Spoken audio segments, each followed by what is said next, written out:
வணக்கம். உங்கள் அன்பு தோழியின் ஆரோக்கிய உணவும் அற்புத வாழ்வும். இன்றைக்கி நாம் ராகி மாவை வச்சு ஒரு சூப்பரான பக்கோடா தான் செய்ய போகிறோம். செம்ம டேஸ்டியாக இருக்க போகுது பாருங்கள். அதுக்கு நான் ஃபஸ்ட்டு ஒரு பெரிய வெங்காயத்தை உரிச்சிட்டு நல்லா குட்டி குட்டியாக நைஸாக கட் பண்ணி எடுத்திருக்கேன். அடுத்தது 4 பச்சை மிளகாய். காரத்துக்கு நான் இன்றைக்கி மிளகாத்தூள் சேர்க்கலை. பச்சை மிளகாயை வச்சு நல்லா நைஸாக அழகாக அரைச்சி எடுத்துட்டேன்.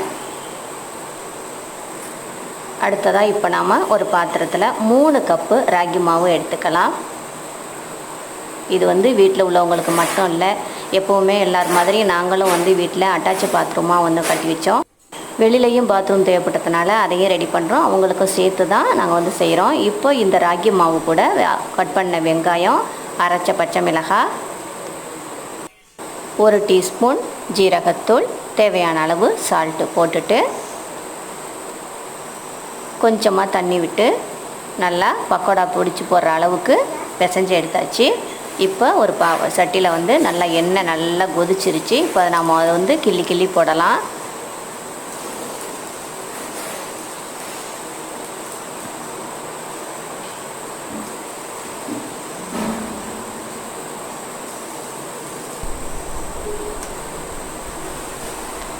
நல்லா போட்டு கொஞ்சம் நேரம்தான், அழகாக மொறுமொறுன்னு சூப்பராக வந்துடும்.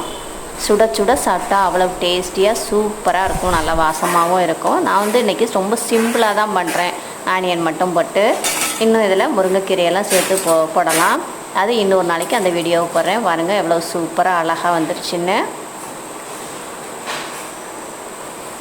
நல்லா பாருங்கள், உடைச்சி பார்த்தாச்சு. உள்ளுக்குள்ளே பாருங்கள் அந்த ஆனியன்லாம் எவ்வளோ அழகாக வெந்திருக்குன்னு. எல்லாமே நல்லா சூப்பராக வந்துடுச்சு. இப்போ இதை நம்ம எல்லாருக்குமே கொடுக்கலாம், நாமளும் சாப்பிட்லாம். ஸ்கிப் பண்ணாமல் முழுசாக பாருங்கள். இந்த வீடியோ உங்களுக்கு பிடித்திருந்தால் லைக் பண்ணுங்கள், ஷேர் பண்ணுங்கள், சப்ஸ்கிரைப் பண்ணுங்கள். மறக்காமல் பக்கத்தில் உள்ள பெல் ஐக்கானை கிளிக் பண்ணுங்கள். இப்போ இதை 5 பேர் வேலை செய்கிறாங்க பாருங்கள். எல்லோரும் வேலை பார்த்துக்கிட்டு இருக்காங்க. 5 பேருக்கும் 5 கப்பில் எடுத்து வச்சுட்டு எல்லாருக்குமே கொடுக்கலாம். இதெல்லாம் கொண்டு போய் கொடுத்ததும் என்னன்னு கேட்டாங்க. இந்த மாதிரின்னு சொன்னேன் ராகி பக்கோடான்னு. சாப்பிட்டு பார்த்துட்டு செம்மையாக இருக்குதுன்னு எல்லாருமே சொல்லிட்டாங்க. வீட்லேயும் எல்லோரும் இதுவே சிம்பிளாக பண்ணாலும் சூப்பராக இருக்குன்னு சொல்லிட்டாங்க. எல்லாருமே ஏன் இன்னும் நிறைய செய்யலை அப்படின்னு கூட கேட்டாங்க. சரி, நான் இன்னொரு நாள் செஞ்சு தரேன் அப்படின்னு கூட நான் சொல்லிட்டேன். நீங்களும் இதே மாதிரி செஞ்சு சாப்பிடுங்க, ஆரோக்கியமாக இருங்க.